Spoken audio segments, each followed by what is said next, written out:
And I am not qualified to say whether antidepressants are a good or bad thing. Of course, for some people, they definitely help them through a difficult time. Now, there's no doubt that antidepressants, selective serotonin reuptake inhibitors, do alter brain chemistry.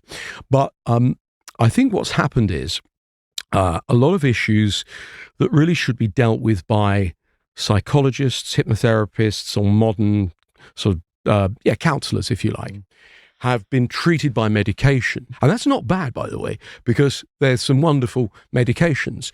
But rather than people spending time doing talking therapies, which are in some cases more expensive than a pharmaceutical medication, you can understand why, and also work quickly.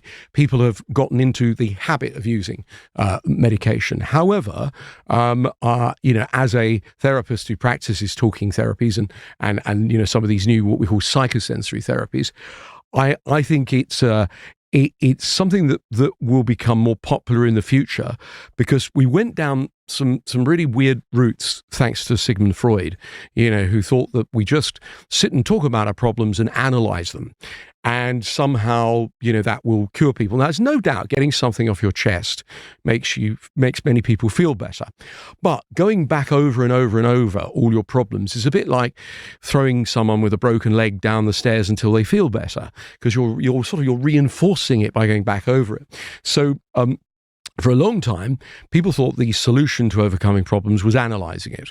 And now we've moved past that. Now it's about recoding or repatterning. So if you tell me you've been through a horrific experience and you can't stop thinking about it and it's in your mind all the time, rather than just sit and talk about it and go over it and reinforce it, what we do is we make it so it's unimportant. It's coded differently, so that you go, yeah, something bad happened to me, but it doesn't bother me anymore.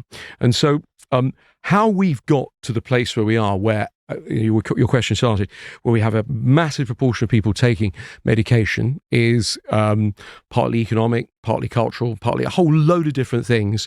It's nobody's fault. But if the medications work so well, why are we taking more and more of them? So for people who are already doubting themselves, hearing us have this conversation, thinking, well, the tablets will work for me because my brain doesn't have the capability to be rewired. I'm not strong enough. I'm not there. What would you tell us, and more importantly them, about the power of the human brain?